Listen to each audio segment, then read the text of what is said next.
Hello and welcome to the San Jose State Weekly Football Press Conference. It's homecoming week here at San Jose State. A lot of activities leading up to the Saturday game against the University of Hawaii in CEFCU Stadium. Start of 3 consecutive home dates for San Jose State. This Saturday's kickoff at 4 o'clock from CEFCU Stadium. Tickets available at sjsuspartans.com. And all of the upcoming festivities for homecoming, you can also get the information, including Fire on the Fountain, at sjsuspartans.com. It's also a big weekend, Hall of Fame induction weekend here at San Jose State. 7 individuals and 1 team will be inducted into the San Jose State Sports Hall of Fame on Friday. So a lot going on this week leading up to the Hawaii game as we welcome in San Jose State head coach Brent Brennan.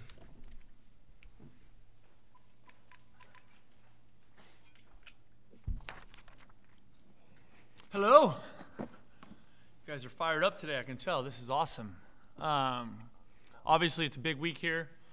We're really excited to get back to playing football after the bye week. We got all kinds of things going on. I'm obviously really excited about James Jones being inducted to the Hall of Fame. I was lucky enough to coach James his junior and senior year here. We've remained close friends ever since. His wife, Tamika, my family and his family. And so I'm just really proud of him, and I'm really excited that he's getting this honor. Obviously, it's a huge game for us. We're playing a very good Hawaii team. They've got a lot of momentum going. They're 4-1. They've played a tough schedule. They're really, really well coached. I've known Nick Rolovich for a long time. He's a fantastic football coach and a great person. I love him. And then he's added some guys that I've crossed over before with in the past. I know he's got Mark Banker on his staff I worked with for 4 years at Oregon State.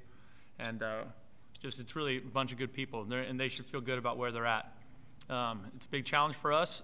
Hopefully we'll have a good crowd here to make it a good environment for our football program and for our school. And then on top of that, we got a lot to celebrate with homecoming and the Hall of Fame. So it's a huge week. We're hard at work. We're excited to go. What do you got? So Coach Rolovich's brand of run and shoot, I guess in theory, how would you respond to it? Answer looks pretty good. Yeah, they're moving the heck out of the football. Obviously, Cole McDonald is becoming a really good player in our conference. I think his version of the run and shoot is interesting because it has an element that it hasn't had before, and that's running the quarterback. And he's obviously a really good runner. He's a really great dual threat player. So obviously that's a great challenge for us. But what they've been doing is it looks exciting, and they're putting up points and moving the football. Coach, I saw this past weekend the Spartans coaching staff went on the road to find more Spartans from the state of California. How did that search go, and were there any players worth noting? Well, there are lots of players worth noting, but I could get in big trouble for that because it's against the NCAA rules. But no, it was good. We had the whole staff was out on the road. All over the state of California, Northern California, Sacramento area, San Diego, Inland Empire, Los Angeles, Orange County. We were everywhere. And we saw a bunch of high school and junior college games, and there were lots of good players out there, and people are really excited about San Jose State, which is exciting for me. Okay, with 3 games and a bye, now you've had a lot of time to assess the quarterback situation.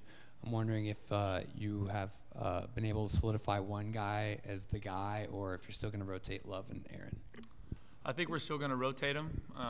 It's going to be – I think that's a good thing for us until one of them really knocks it out of the park, and it keeps the competition in the practice environment for them really, really challenging, and we want that practice environment to be pressurized because that's how the games are. So that's kind of how we're proceeding. Coach, we're going to go to the phone now. Stephen Tsai is on the line. Stephen, one question for Coach. Sure. Coach, how do you work with your quarterbacks? Do you script the guys who are going to come in later in the game, or do you just play, according to the way the game is going? Do you want me to just call Nick and tell him that for you? Is that what you're looking for? Is that yeah, we play it by ear. Steven, come on, man. I thought you were buddies. You probably saw the Hawaii game, and it's interesting the slow start they had.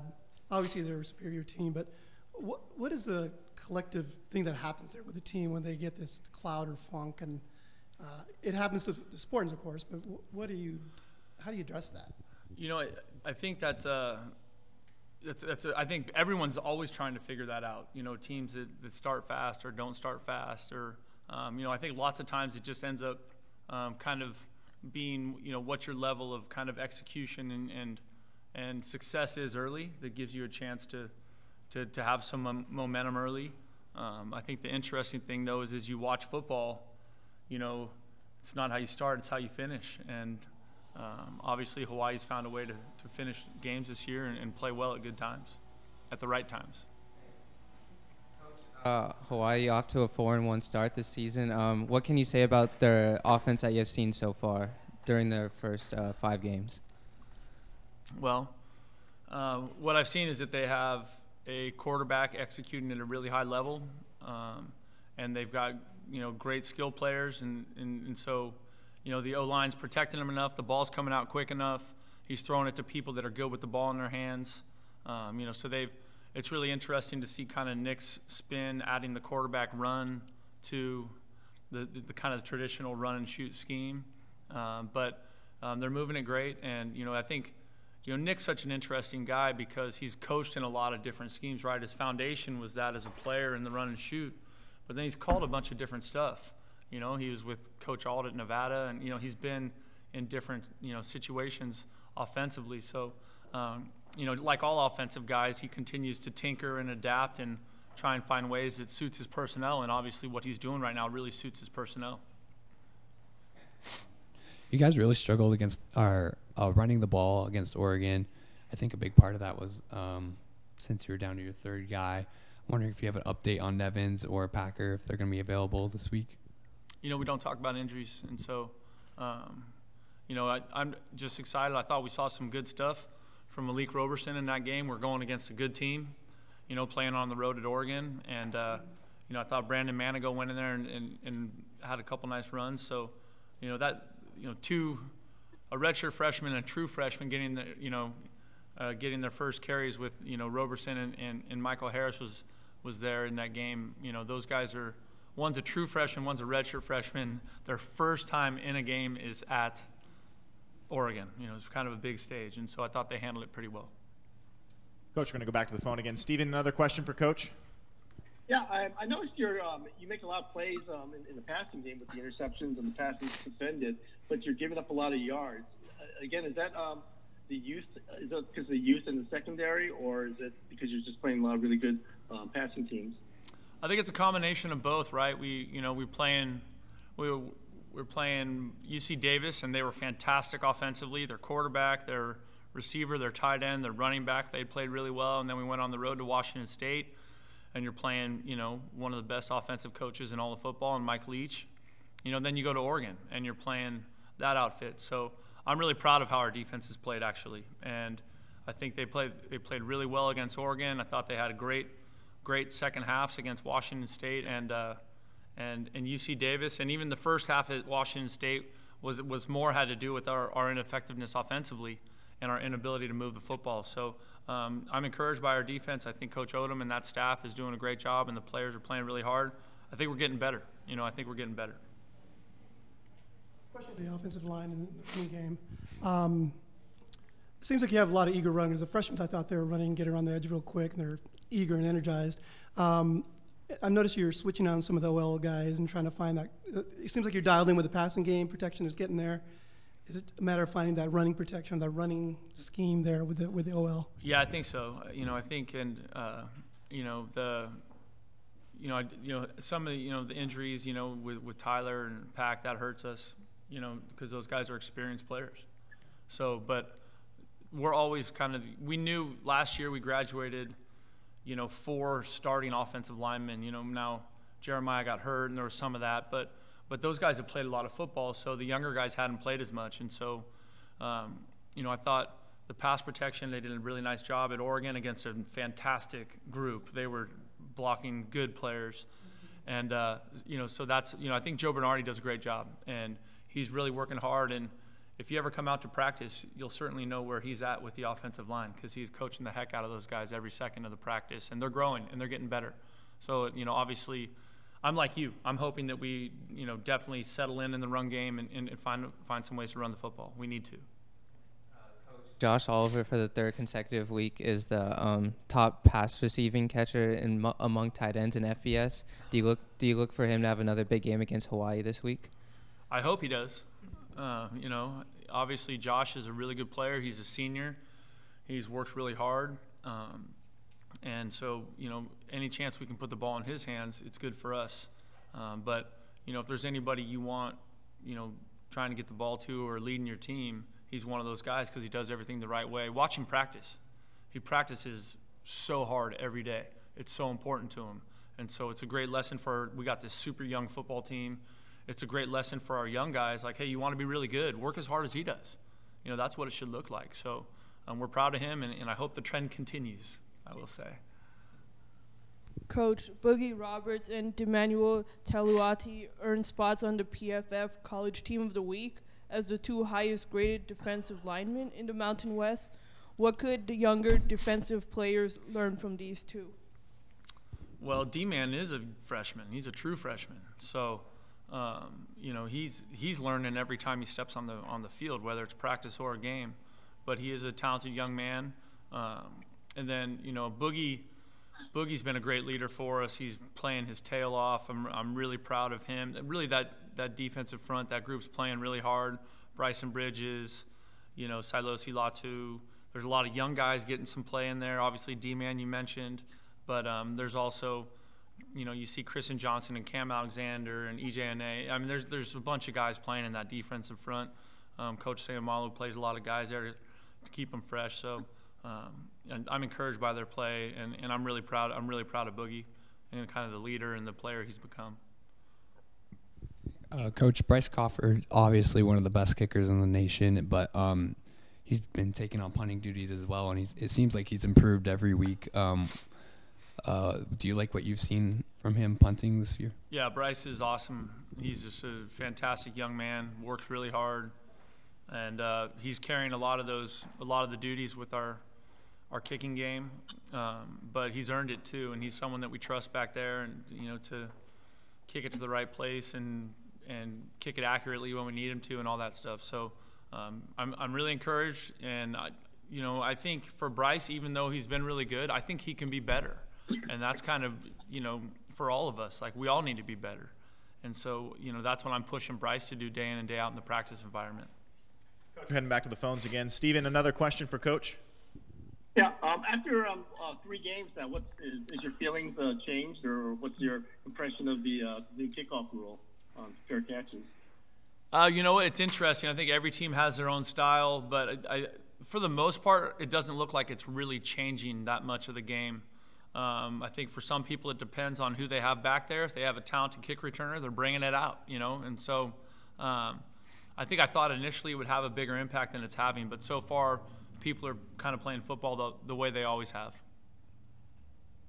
The other Josh, from what he's always seemed like he was probably higher in the pecking order from back in spring to now, and then he's just kind of emerging. Do you see that still happening? Because I didn't see that, and actually I told him, I was pretty hard on him, but he seems like he's coming to fruition. Sorry. Josh Love. Josh Love. Okay. Josh Love. Sorry. Yeah. No, I think Josh played well against Oregon. He did some really good stuff. I think there's, the biggest thing for me with those quarterbacks, right? Like, they need to move the ball, they need to lead the team, but the one thing they absolutely can't do is turn it over at a high clip. And so we came out of the Oregon game 2-2 in the turnover battle. Washington State was 3-1 in favor of us, even though the one pick was thrown by Jaquan Blackwell, so it didn't come from a quarterback. So what I see Josh doing is I see him getting a little more comfortable out there. I'm seeing him develop, and so I'm excited about that for Josh and for our team. Coach, Beyond Football partnered with Brenda Tracy for a Set the Expectation game on October 6th. What are a few things the fans should know about this upcoming game? So that's going to be our game against Colorado State in 2 weeks or 10 days. But so Brenda Tracy came and spoke with our team last spring, and it was just a really powerful message for anyone that's ever heard it or that was in the room that day. I think it's a conversation that's really important for, young men, young women, everybody, adults, everybody to hear. And her story is incredibly compelling. And so, partnering with her and her Set the Expectation is going to be a really exciting step for our program. I think it's exciting for our players to be involved with something that is proactive and is so healthy in terms of just kind of society, men, women, how we interact, how we get along, how we treat each other with respect. So it's another step, I think, in a good direction for our program. Oh, and the most important thing is that the coaches' wives are going to be selling T-shirts at the game with the Set the Expectation, and all the proceeds are going to go to Brandon Tracy's organization. So it's good. Coach, you talked about winning the turnover battle in the last 2 games. How crucial will that be to stop Hawaii's offense right off the bat during the beginning of the game?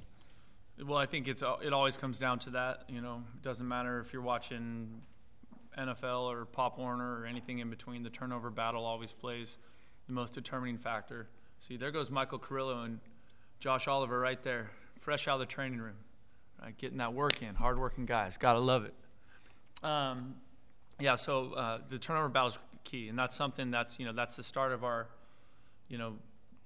how do we win a game? It always starts with winning the turnover battle, and so it's a huge emphasis for us, and it will be on Saturday against a really good Hawaii football team on both sides. Coach, again, back to the phones. Steven, another question for Coach? Hi, from your experience in Hawaii, what do you remember or miss the most, and what has helped you the most in your career? Oh, I love my experience there. I think the best thing that happened to me when I was there is I was a graduate assistant, and Fred Von Oppen gave me a chance to coach the receivers as a graduate assistant, and we just had really good young players there. Ashley Lally was a redshirt freshman. He was a 150-pound string bean running around on the scout team, and Dwight Carter and Wesley Morris and Aleo Kane. I just loved it. I love the culture there. Hawaii's one of those unique places where just the whole ohana, the family thing is so special. I really love that. And then I miss the food. I miss the plate lunch and the fresh fish that you get everywhere there. That was awesome. Coach, last year's defensive line to this year's is just night and day. How do you think they improved so much, and they kind of totally took over the game against Oregon? How do you think? Well, for starters, they're healthy, right? I mean, that's the biggest thing is that, last year we kind of went through a gauntlet the first month of the season against some really good opponents, and we lost a lot of good players in the process. And so, that group, they're a year older, they're a year more mature. Some of those young guys played in games last year that hadn't played before, so they weren't kind of out there for the first time. But it is, they've worked really hard. That group has really come together. There's senior leadership in that group. That's a huge part of the leadership on our team with Boogie and Bryson and Losi.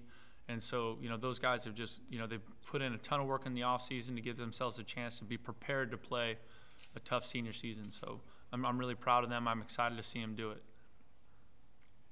Cole McDonald, last year, or he just seemingly came out of nowhere if you really think about what he did last year and what he's doing this year. Is that probably due to just being around Nick?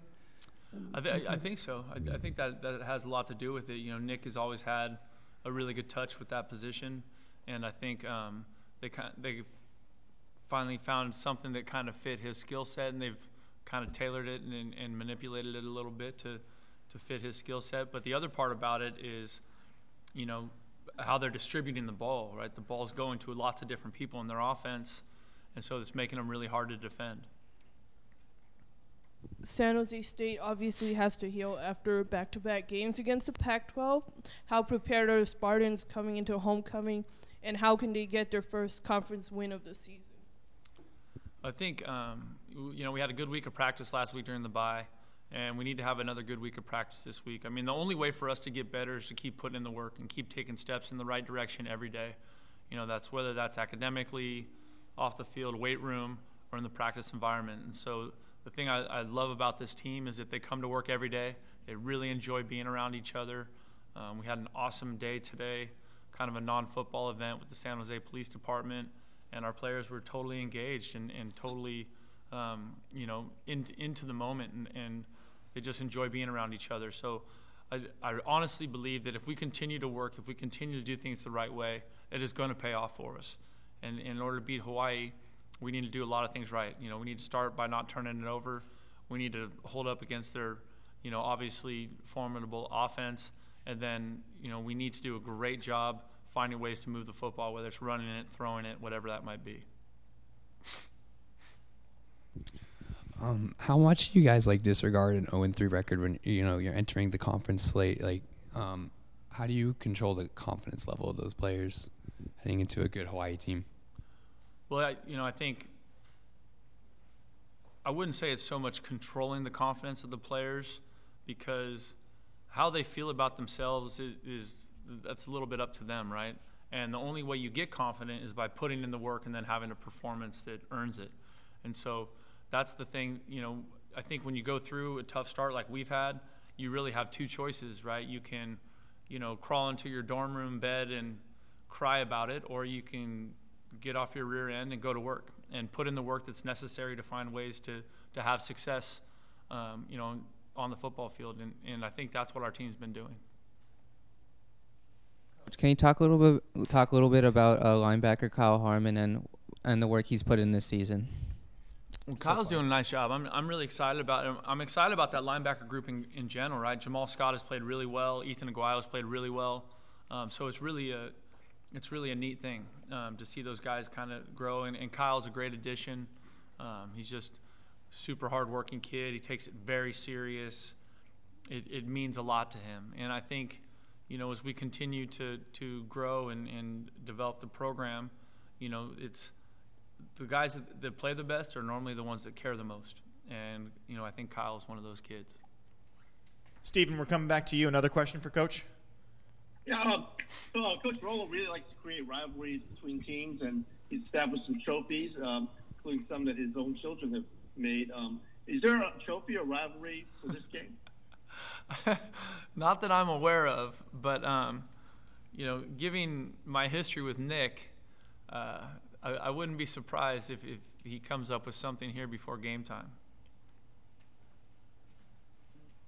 Is that kind of like another homecoming within a homecoming? There's a lot of similarities between you and Nick, born and raised around here in Hawaii, and obviously the Polynesian connection and whatnot. I mean, it seems like there's some friendly rivalry there underneath. No, there is. Nick and I have had a friendship that started, when we were both young coaches. He's younger than me, but and it's been really healthy. In years past, we'd get together and talk football or talk big picture stuff. We still have a really good. Our families are friends.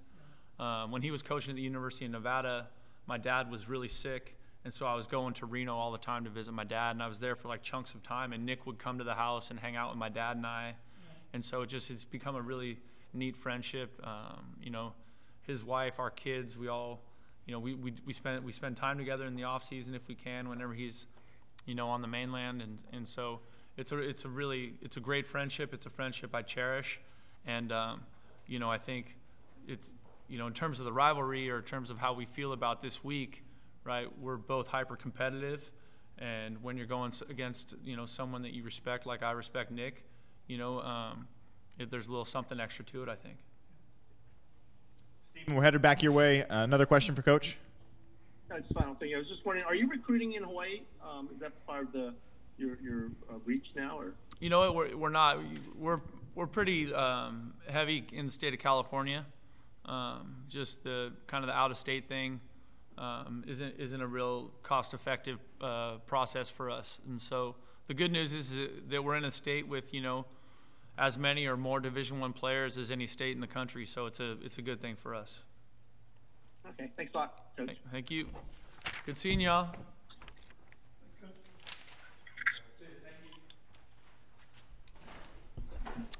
All right, that does it for this week's press conference. Once again, San Jose State at home for homecoming against Hawaii this Saturday. 4 o'clock kickoff from CEFCU Stadium. Tickets available at 408-924-7589 or sjsuspartans.com. The KLIV pregame show will begin 30 minutes prior to kickoff at 3:30 on the Spartan Radio Network. And again, homecoming activities throughout the week. You can check it all out at sjsuspartans.com. Thanks for watching this week, and we'll catch you next time.